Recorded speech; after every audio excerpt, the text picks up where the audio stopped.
So, good morning, everybody. If you're listening to this in the afternoon or evening, good afternoon or good evening. But Sally and I are recording this morning. I want to introduce myself. I'm Raef Granger, and you're listening to the Raef Granger podcast, where we do and talk about many things. One of them is to interview and talk with fellow entrepreneurial minded people. And so, to that end, I have with me this morning Sally Cobb, who is the CEO of Mezzanine Catering, as well as the leader in everybody for Badass Relationships as a relationship coach, which is her newest endeavor. But we'll get into all that. So first, good morning, Sally. Welcome. Good morning, Raef. Thank you for having me. You bet. Thanks for being here.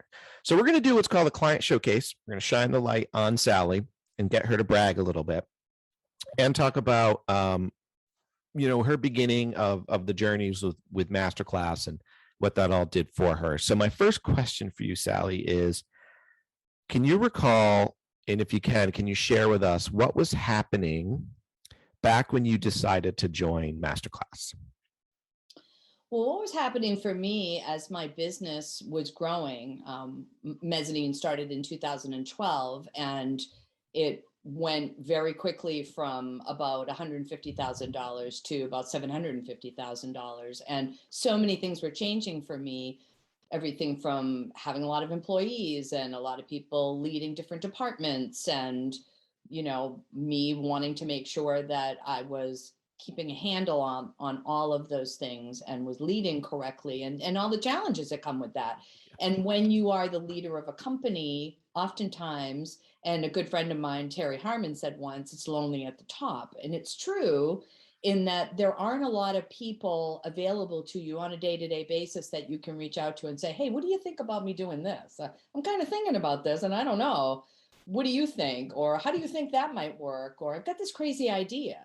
So I was reaching that point really quickly and had the opportunity to, get a chance to know you, Raef, through BNI and realized that that's exactly what I'd been looking for. I mean, BNI was checking some of those boxes for me because there's a lot of great professionals there, but I really needed a business coach and I needed somebody who would question me and kind of hold my feet to the fire sometimes and say, you really want to do that? Why? And ask me those kinds of questions.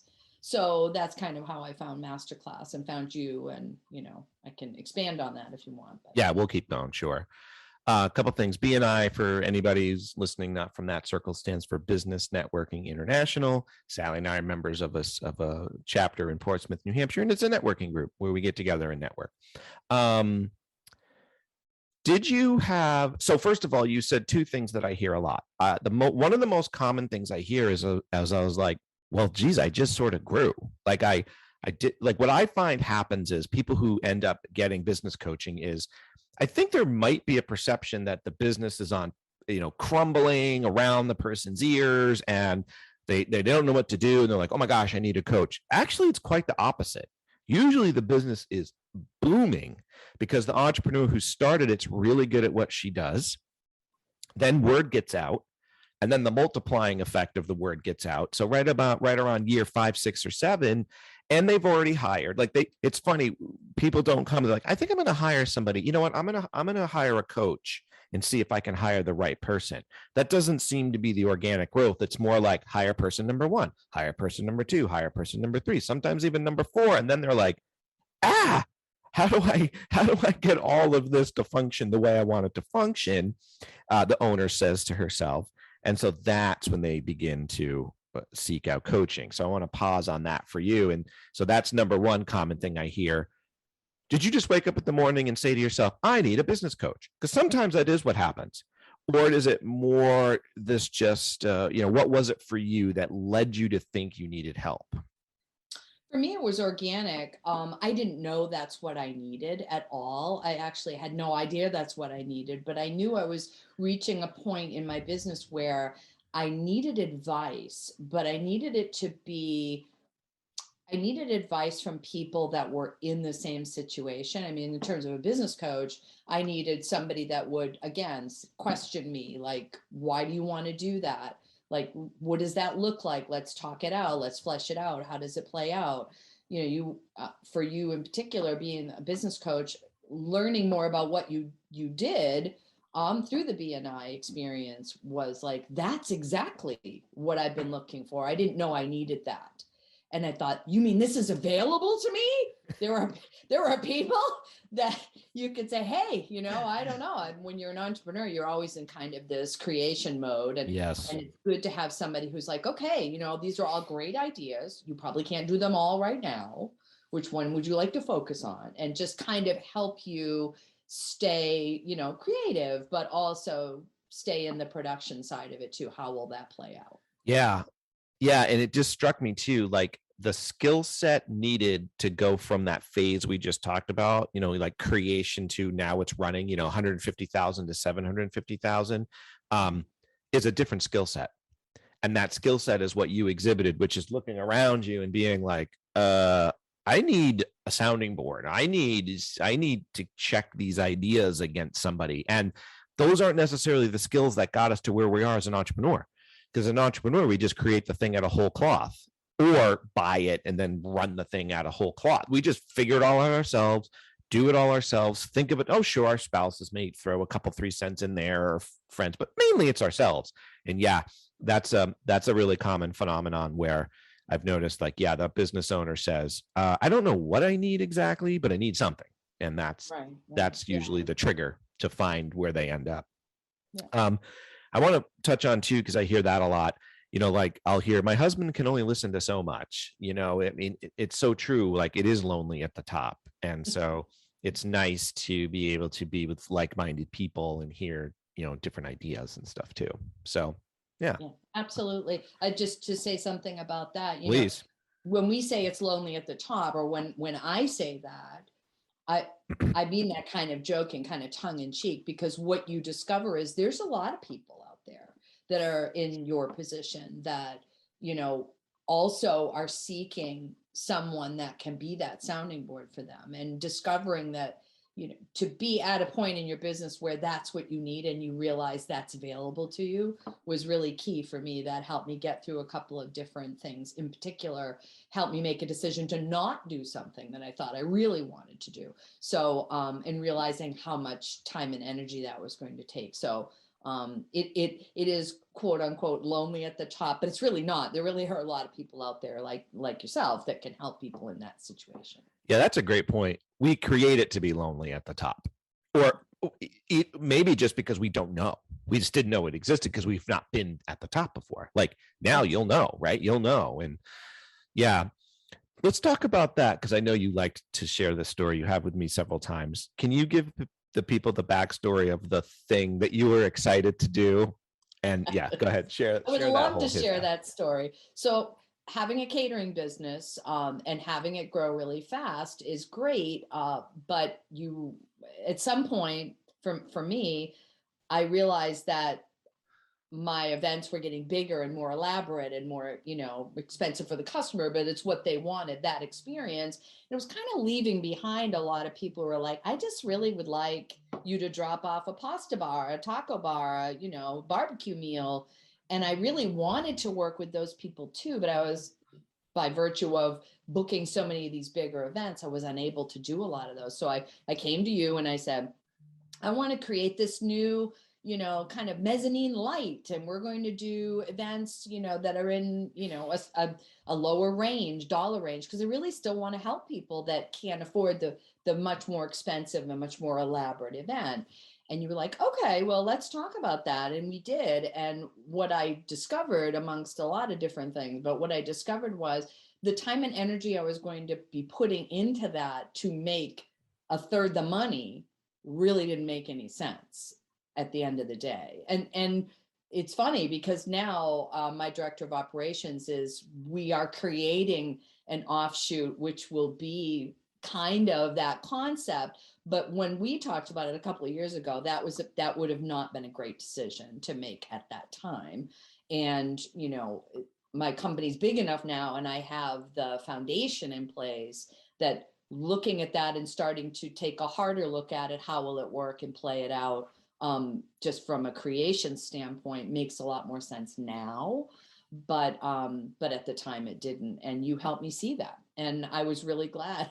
I can remember at the end of our session going, wow, I came into this thinking, Raef's going to help me figure out this new, brand. It's going to be great. I'm going to do this thing, and came away going, I don't want to do that at all. What was I thinking? And I was so appreciative. And that's what I mean about the experience, is that when you're working with a business coach who's really got your back, who really is there as a like, okay, this is a great idea you just presented. Let's talk about it. How does it work for you? And ask all the key questions you're not thinking about, because it's big and shiny and beautiful. It's going to be great, to have that in place and help me realize for myself in a session that it actually wasn't what I wanted to do then. And it wasn't a good decision. So yeah, saved me so much time and energy and money. It's so tricky, right? Because again, we're so entrepreneurial, all of us entrepreneurs, we can create it, but then oftentimes, that pause to be like, hold on a second. What does that look like exactly? And then after looking at it, that's what was fun about that session, is I could see you kind of spinning the mechanical wheels, being like, oh yeah, that's right. It would take all these steps. You know what? No, I don't want to divert time, energy, and resources yet, but I could see your passion there. So, I remember that session, and that was a good session, because it wasn't like squashing your passion to help the smaller thing. It was more just helping you pick the path and the timing. And now I'm excited that you're going to have Mezzanine Light, and it sounds like, or whatever the right term of it is, Okay, we're branding it. I don't know what it will be yet. Yeah. I mean, I'll share with you, I have the same issue. Like for MasterClass, that doesn't address every person that needs business coaching, both in budget and in expertise and time and grade in business and the challenges that you guys are facing. There's a more beginner, just like you are, more beginner or simpler party. And I'm looking forward to creating that. It's on a scratch pad, but that's it, because I really want to funnel my energies into here. And that, if anybody listening to the sound of our voices, that's a key takeaway. You can just take that and run, which is just ask yourself, just because it's a good idea doesn't mean you should do it. Just because it can make money doesn't mean you should do it. Just because a lot of people be like, I don't understand, you should just do this. There's tons of people are asking you. It doesn't mean you should do it. Mm-hmm. How do you know to do it? You got to step back and look at the ultimate goals, like where do you want to go? And then, hey, if that new idea gets you there, great. Most of the time it won't. Most of the time it'll divert energy and resources from what we're already doing and just need to replicate, so. And you helped me see that. And I really appreciated it. And that's why I loved that story. That was a fun session, because I remember you like coming in, up going north, and you walked away going south, but happy about it too. So that's the best part for me. Okay, going back, there you are in B&I. You're like, I got to do something. Why me? Why'd you pick me? There's something about your personality. I like, whenever I'm talking to you, I always feel like I'm talking to a celebrity, but I'm talking to the celebrity who's like my best friend, who's got all the knowledge, all the information, that can open all the doors. And that's how I feel when I'm with you. I feel like you're going to open up all the doors I need open for me, whether it's like I have a connection for you, this person, might be able to be a good referral for you, or somebody that could work with you well, or you have my back, and that like, well, talk to me about it. Like when working with you is like working with your best friend who also has all this knowledge. Just there's something about working with you that I don't know, we click. For me, it's hard to describe what it is. I mean, I can describe more about your personality, but for me, it was just like, I feel like when I'm in this guy's presence, like he's got the knowledge, he's going to hold space for me. He's got my back. He actually really cares about it. Spends time asking like, what did you like about today? Like, how can I do it better for you? All of those things. You're like the whole package. And then also being able to be part of MasterClass and having the exposure, which I know is a different subject, but having the exposure to a lot of different entrepreneurs and the things you're able to teach us as a group is just so amazing. So I don't know if that really answered your question, but I really enjoy working with you. You're so easygoing. there's a comfort level immediately when a person meets you. And I've seen this with other people where they're like, oh, it's Raef. He's super cool. Right. And you are, you're such a well-rounded person. You know so many things about so many things that I feel like you can always speak to just about any subject matter. Thank you. What is MasterClass? MasterClass is a group of entrepreneurs that get together once a month, and we have the opportunity to work with you, Raef. We meet downtown Portsmouth right now at the Ohive building, but we have met in other places too. And it's an opportunity for us to take a day off from work while we're kind of working on work. So it's a place for just the entrepreneur. We work on ourselves, we do some meditation, we do some different thought work, journal prompts, we work kind of knee to knee with each other. It can be sometimes very emotional because, again, to go back to that comment from earlier about it can be lonely at the top. Once you are around like-minded people that are living exactly what you're living and you start talking about it, becomes, and I can feel it coming on right now, you get emotional because you're like, oh my God, like, exactly what I'm going through. Or the other person says, hey, this is how I handled that. Or, they ask you pointed questions. And there's a format to MasterClass that you have to be a part of it to really understand. I would encourage anybody out there to do it. It's worth every dime you would ever spend. It's some of the best money you can spend. Business coaching MasterClass. If you really are at that point in your life where you're like, I don't know, really, I need somebody, to help me out here. I need to feel like I have friends in the business, and that helps. So. And this is called Client Showcase, and Sally, this is not prepared. We didn't prepare our answers or questions. Sally doesn't know what I'm asking, but she often compliments me, and so I know. So thank you again. It's nice to hear. But I do want to focus on, for you, how does it, and that was great. I asked you, what is it? You answered it. And I did that just like B&I. I want people, we've been using this term and it dawned on me, people might not know what the heck we're talking about. That's why I asked it. How does it help you? How does it benefit you? What have you gained from it that you're psyched about? What have I gained from MasterClass? It puts the importance on me for that day. And me as a person, me as a business person, I can explore ideas that maybe I don't want to explore other places, what I want to do or how I want to do it, or a challenge that I'm facing, or an emotional thing I'm facing. For me, transitioning out of Mezzanine into something new has been an emotional journey for me because I've been in the business for a long time, the catering business and Mezzanine since 2012. So transitioning to CEO, what does that mean? And just asking the question in the group, I don't know what that actually means, and how can you do that? So update everybody listening to this podcast about that transition we're talking about. So a few years ago, I started doing some self-coaching for myself. There were some things I wanted to work on for myself. So I started coaching myself through this program called the Life Coach School. And I was able to overcome and adjust and make a lot of great changes in my life. And it kind of dovetailed in with all the other things I was doing with the coaching and, the forming of, or the continuation of Mezzanine and it growing and all of those things. But what I realized was I really wanted to help people in a different way. And so I started a new company, which is Badass Relationships. I'm a relationship coach. So, but transitioning out of Mezzanine, which has been my quote unquote, my baby. And now my baby's going to college and my baby really doesn't need me as much anymore. A check-in and, and that type of thing. But it's run very well by my director of operations, who's also my son, Zach. And so he has a real desire for it to be successful. And I don't have to worry about that.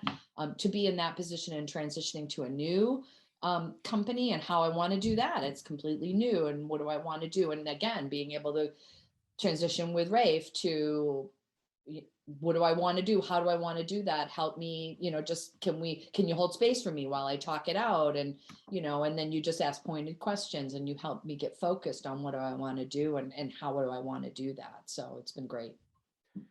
Oh, I think you're going on your 4th year. Why continue? Because there's so much to learn. You're never going to learn it all. And there's always going to be new experiences. And even when you think, oh yeah, I've got this under control, then, you know, you decide to do something different, or you want to create a new brand, or you want, just to continue your knowledge of how to be the best business person that you can be, and the best, just kind of the best evolution of yourself. That's always a journey that we're all on all the time. So we're doing that, whether we're saying, okay, now I need this piece, I need a business coach, I want to join a MasterClass with like-minded, individuals, or, I need a relationship coach so that they can help me work through some things in my life, and how I'm transitioning to different things in my life. I think that we all need that in our lives. And I believe a lot of people are out there kind of spinning, and they don't really know where to go with the next thing. I talk to business people all the time that are like, well, I think I want to do this. I don't know. I don't know if I could do that. They get hung up on the money, things like that. It's like, just commit to yourself, commit to yourself that you're important enough to do the things you need to do to be the best business person, the best person you can be, the best whatever family member you can be. And then whatever that means for you, pursue that. And don't be afraid of that. Live from a place of abundance and just go after it and find out. It's going to open up a world for you that you didn't know existed. And it's hard for me to explain it so it doesn't sound strangely Pollyanna, but it's a world that is like behind that door. And Raef's just standing at the door going, like, are you ready to come in here? Like, come on in. We want you to be in here. Like, there's a lot of cool stuff going on in here. And once you get inside that door, once you say, yeah, I want to step through that door and see what's going on, you're like, oh, look at all the stuff in here. It's so cool. So yeah, that sounds a little childish, but that's how it feels for me. It's from the heart, I can tell. Yeah, no. It's how it feels for me. It's like stepping through that door and being like, mind blown. This is all going on here. You mean this has been going on all this time? And right. So I'm feel fortunate that I am a part now of it. You've, from however I've known you or perceive you, you've always had that. That's not something you've grown into or had to learn into. You've been like, yep, I'm going to do this. I want to grow. It costs money. I'm going to cut the check. Is that an accurate description of you? Yes, it is. And, that's something that not everyone on the planet is in agreement with. But I have to say that I've always been that way, whether it's I'm going to invest in my employees and I'm going to spend the money, I'm going to take a little less and spend a little bit more to get the best people I can in my, from a company owning standpoint. So important. I would ask people, some really great people, I'd say, I really want you to work with me. What's going to cost me? When you're ready to make that move, you let me know. And there were times when it was a leap of faith, but I knew it was going to pay off. And I have always had really good instincts about that. And I've never been afraid to spend money, on things that are really, really just going to bring you so much of a return on your investment. See, I think that's a skill. That's a skill you have. Okay. Whether those of us, whether we have head trash that gets in the way of us doing that, like you're either able to not have the head trash or silence the head trash or push through. So I was just wondering, like, do you have any advice for anybody who wants to do that kind of, and I'm not even talking about people, I'm not saying like cut a check to Raef for MasterClass. I don't mean that. It's not the goal of these podcasts. I mean, that'd be great. If people want to join and you're interested, awesome. Reach out to me, raef@raefgranger.com. But it's more, I want to help if I can. So yeah. So do you have any, I don't know. Are you like, I just wake up in the morning and I'm able to do it? Like, people have asked me about public speaking. Like, Raef, how do you do that? I'm like, I don't know. I wake up in the morning and I just was able to do it. Just like some people can sit down on the piano and play a piano. Now, I've got loads of ways I can be better. Trust me. But just, I don't know. I was able to do it. So Is it that way for you with this skill set, or did you have to teach yourself? No, I have a variety of thoughts on that. And good. I think that I'm a very determined person. These are the stories I tell about myself. I'm a very determined person. I put myself in uncomfortable situations on purpose, whether it's public speaking or having to make a tough decision, because that's where you grow from.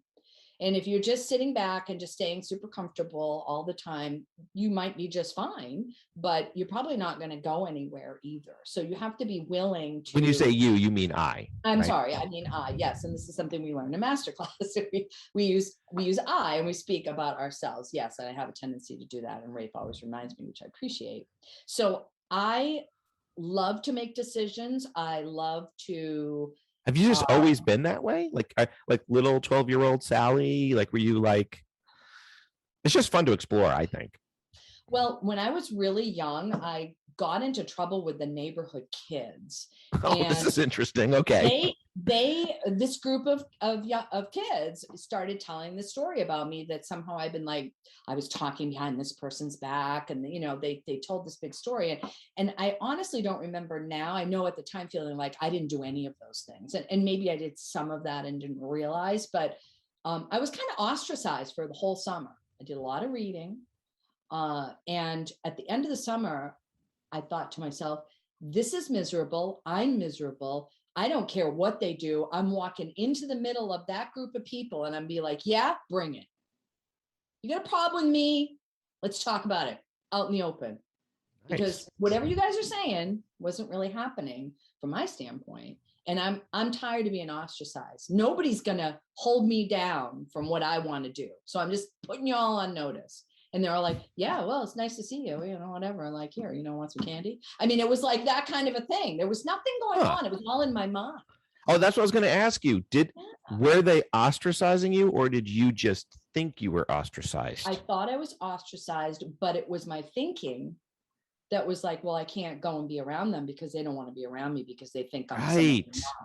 So I kind of talked myself into that. And I realized over the course of the summer that these things were just decisions. And I just made a decision that it was okay if they didn't like me. I didn't care anymore, but I wasn't staying in my house and being, not around people. I was just going to go out and take it. And that's what I did. And I kind of, from that standpoint, it was pretty life-changing.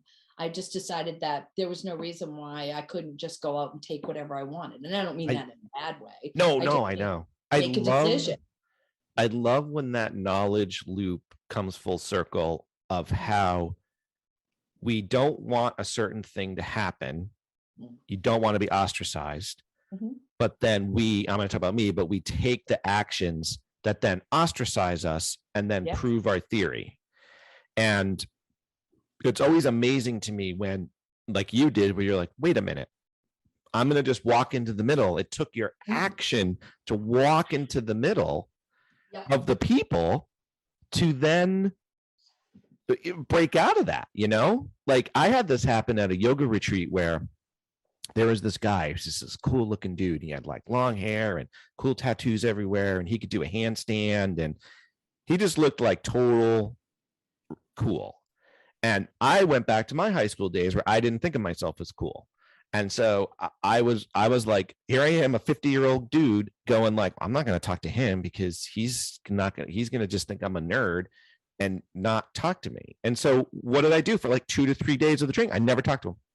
Didn't say hi, nothing. Just would walk right by him because I thought he would think I was too nerdy or something, right? And ironically, he had the same issues because part of it, like we go up and we talk on microphone stuff. And so I somehow must have talked about my background and that I wasn't an attorney. And so he, that he had this thought like, well, no guy who was an attorney is going to want to talk to me. So he had his own head noise that then prevented. But then by like day 3, I did what you did. And I was like, screw that. I'm just going to say hi. Every time I say it, I'm going to be like, hey, man. And then he said, head back. And then we became friends. We're friends. We chat still to this day. But it was like so amazing that I was creating the fact that he wasn't going to talk to me by not talking to him. So guess what? He wouldn't talk to me. Yes. You got exactly the result based on your thoughts and then your feelings and your actions. And then the result was you were not friends with them. And then results was I wouldn't have been friends with him had I never gone up and talked. But you changed the way you thought about it, and it changed everything. And so, actually, more nuanced than that, I was able to change. I just changed my action. I still thought he would think I was a nerd, but I just said hello anyway. Good point. That You're was right. also, Yeah. and I wasn't trying to like correct or anything. I was just more in the moment No, of, you're correct though. Yes. yeah. Like I was in the moment of like, oh, actually, I still was nervous about it, but I just did it anyway. And he must have felt the same way because he would say hi back. So he must have been nervous about it, but did it anyway. Yeah. It was so funny when he shared with me that he was intimidated. I'm like, you're intimidated of me? Like, what are you nuts? And he's like, well, you've done this with your life. You've done that with your life. Blah, blah, blah. I know. And I'm not going to out his backstory. That's for him to say. But yeah, it intermixed with his past that he got intimidated, which I just thought was insanity. Yeah. Just quick segue over to MasterClass, and just in being in business, you realize when you're in a group of people like that, like I'm sorry, I feel like I observe that everyone in the group feels like, they're imposters. Somebody's going to find them out, that they don't really know what they're doing, and somehow they're running a successful company, all of those types of things. Like you were saying, like, this guy seems kind of cool, but I'm not going to say hi to, and he's feeling the same way. Like, he seems really cool, but I'm not going to say hi to him either. And everyone feels that way. And you just get an opportunity to kind of see that. I do in MasterClass. What could you, that's one of the magic principles to it, community. And what can you speak to it? What's it been like for you, our community there? It's a very interesting, eclectic group of people, all very different backgrounds, very different business, interests and styles. But the commonalities is what keeps me there. It's the commonalities that all of those people are having. They're all having the same kinds of questions and curiosities and, wonderings and feelings of failure. Everybody's feeling exactly the same way, even though everybody's very, very different. Yeah. So, and it's really a great reminder that we're all just people. We're all just human. And, if I had told you, there's no right answer to this, but if I had told you ahead of time, hey, Sally, you're going to be in a group of people who have this kind of background with this kind of personality and, blah, blah, blah. I bet I could be wrong, but you might have been like, okay, well, that'd be interesting. You know what I mean? Like, most people say to me, in other words, like, I have a hairstylist in the other group, and she's like, if you would have told me I was going to join a group without just a bunch of hairstylists, I would have been like, you're crazy, because I would have just joined a group with hairstylists because that's what I know. And then she's like, I'm so amazed at how our diversity is so helpful. And I'm amazed too. Like, I love it. I'll share with you something that I don't know if I ever shared with you. This illustrates our point. When you wanted to join, I have another group. And so I kind of looked at your professional background and your professional demeanor and your personality. And I was like, I'm a little bit worried about the group that you joined, because you said very eclectic, different ages, different groups, different backgrounds, different ways of sort of interfacing through MasterClass. And then I said to myself, no, I'm not going to, because you picked the day. You were like, I want to go this day. And that was that group. I'm going to be like, no, we're just going to see what happens. And I now can't envision you in any other group. Like, that's your group. Absolutely. Yeah. So I guess what I'm saying is I myself was even forgetting that we're all the same when it comes down to the bottom line. Exactly. Yeah. I think what I like too is every member's of value. You get value for oneself, but also give value. You know what I mean? Like, the way you've helped, and I see you help people, is just by holding space. Like, I'm thinking of one of our newest member joins, and like, that was just a moment where you happened to be his partner, and that was critical, I think. Yeah. I will say a quick note about that, that learning how to listen better, that we have some techniques in MasterClass that Raef teaches us, where it's minimal relevant language. So you're not too wordy in questions or responses. And also, there's periods of time where you just aren't allowed to talk while someone else is talking, no matter what they say, even though you're like, oh, I've got an idea. You can't say a thing. And it's just a wonderful exercise, because it's not something that I think people work on. I know that's not something I had worked on, but it's really helped me a lot to listen better to people outside of the group, just in my professional life. And people really appreciate that, but it's a skill. The skill. How has it helped you? Well, for myself, being the owner, you get feeling like you're the one who has to do all the talking all the time. You're kind of directing everyone all the time. But for me, and this is something I knew already, but it gave me the skill set. I knew I wanted other people to contribute, and I wanted them to feel like they could say what they needed to me, good or, whatever they needed to say, good or bad, about their experience or what was happening at work or whatever. And so that's, by working on that, I think I've become a better employer, a better boss, a better owner, and better respected, because people are surprised that the person who owns the company actually cares about what actually listens. Yeah, listens, cares. What do you want to do? Where do you want to go with this? How, what are your goals? That's always a fun thing. Here's a tip that might help people. And again, we don't practice these answers, so you might be like, well, that's not true. But it strikes me for mezzanine catering, you haven't had turnover. You're not losing people to the so-called great resignation. Or are you like, oh no, we're suffering from that too? No, my attitude, though, even through COVID and then this past year, as busy as we were, and we were extremely busy, people would say to me, are you having trouble hiring? I hear it's really hard to hire people. And I'd say, no, actually not having trouble. Do you have any advice for people on that? Or can you, again, you get to brag. You don't like to brag about yourself that much, but I want to give you permission to. Is there something you've done that you can share that's created this environment or that people can learn from? Well, I have a great network and I know a lot of people, and I'm not afraid to call on people and say, I know you have daughters that are going to college and they go to UNH and they're probably going to need a job.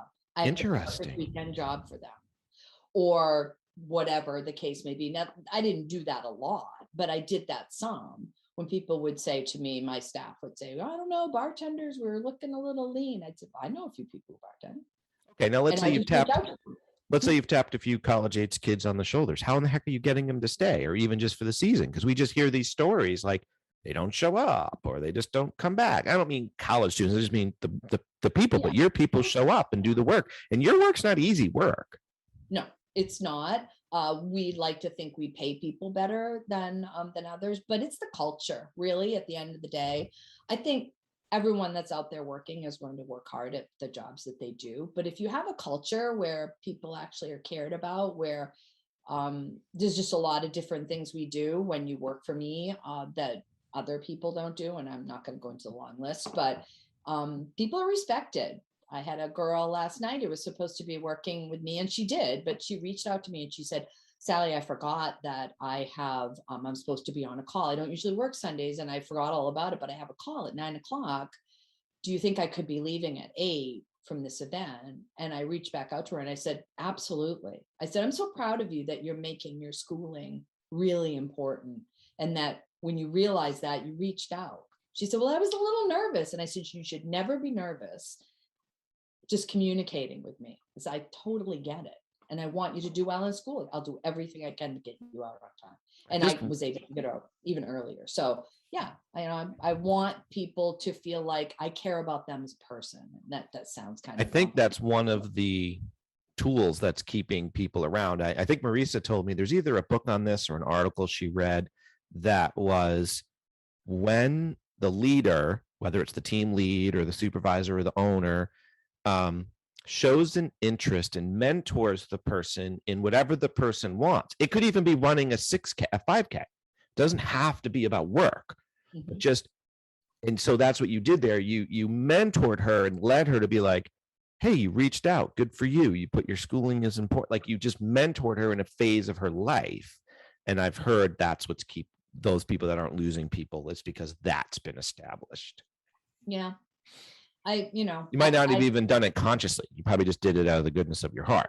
Yeah. It just struck me that good for her that she felt like she could reach out to the owner of the company, who I happened to be at the event and I was in charge of it, and could ask me that question and feel like she could do that. I'm not sure everybody's Like, oh yeah, I'm going to reach out to the owner of the company and ask him if I can get out early from work. I just don't think that probably happens a lot, that but people much. feel comfortable with me, and I want them to feel that way. I want the people that Yeah. work feel good about it. Let's talk about your new job as a relationship coach. And that is, what's a perfect referral for you, or how can people send you people, or what are you looking for? A perfect referral for me is somebody that sees something going wrong in their life and with the relationship, whether it's with themselves and they're wondering why they don't take time for themselves, or they never have any time for themselves, or people that I'm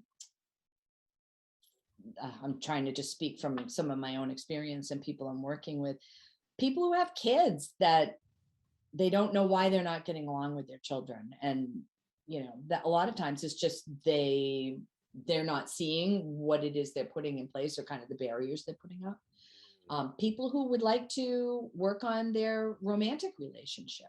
They look across the room and say, well, I love you, but I'm kind of meh. I don't think I need a therapist, but something's going wrong here and I just don't know what it is. That's that same thing I hear with business too. Yeah. Yeah. Right. But people who are just trying to figure out, they either want to repair a relationship, they want to restore a relationship from its former glory, or they want to find out how to transition away from a relationship. I don't work with people in crisis. And I do refer to therapists regularly when people are in crisis or people have addiction problems, things like that. And I can tell really quickly in a discovery call if we can work together, or if I need to help you find somebody that can really help you. That's a great point. So that's kind of really everybody has relationships. So we all have relationships. How somebody's listening to this and can think of somebody that might need them help, or they themselves might need some help, how do they reach you? They can reach me through my email. I'm working on a website and all things like that right now, but it's Sally Cobb Coaching. That's SALLY COBB, Sally Cobb Coaching @gmail.com. And they can reach out to me and we can set up a discovery and see if we can work together. And I'm looking forward to talking with some new people and helping them in the way I've helped myself. And, that's very exciting for me. I know that people, because I know for myself, a lot of people feel like they're just kind of in a rut and they really don't know what to do about it. There's definitely things you can do to improve the relationships in your life. I'm looking forward to working with people on that. Cool. Anything I haven't asked you that you want to say? I had something earlier, but I don't remember what that was. Oh, wow. No, just that. Oh, I know this is what it was. And I'm glad this is good. A good thing to come to at the very end, the conclusion. Taking charge of your own life means taking a step outside of the normal, because the normal is easy and our brains are programmed to do that. My brain's programmed to do that. It wants to be comfortable. So when you step outside of comfortable, it's going to feel strange. It might feel a little scary. It might feel like a little overwhelming, but that's where your creativity happens. And that's what happens for me frequently. But what happened for me with MasterClass and business coaching, it was being willing to take that leap of faith, even though I really wasn't sure and didn't have a lot of evidence for myself that this was going to help me at all. Getting a chance to know you, talking with you, and talking about the things that you do as a business coach and what we could do in MasterClass and how that could help me. I had to take that leap, but I knew that I was missing something in my life. I was at a point in my life where I really needed that extra component. And I wasn't sure that it was the MasterClass and the business coaching. But once I walked through that door, once I said, yep, I'm going to take a chance on this and I'm going to write that check because I'm important. My business is important. And I've reached the end of what I feel like I know. And I need that extra component, that secret sauce is out there. And once I walked through that door, it really did open so many doors otherwise for me that I didn't even know had been currently closed. It opened my mind to so many things. And now my business is off the charts good for Mezzanine, and my business, Raef, is working, you're working with me on the coaching business. And And having somebody that can transition from, okay, I'm a caterer, I got a catering business, so we're talking hospitality, to, okay, now we're talking, health and wellness and lifestyle coaching and that kind of, for you to be able to transition, a lot of the information is the same. Correct. Which is why when you're in MasterClass and you're working with a lot of different people, we're all the same. We're all people. We're all the same. Yep. The same things going on. So yes. So you're a real asset to the business community. And I'm always talking with people to work with you because you're worth every dime. Well, thank you. You're so kind to me. I appreciate all the compliments. And yeah. Well, thank you very much. We've come to the end of the hour here. Thanks for listening to the Raef Granger podcast, and reach out to Sally if you think she can be of help to you, or if you have somebody that could have her needs. And thanks again, Sally. Thank you very much. I enjoy being here, Raef. We'll see you in a couple of days. Okay.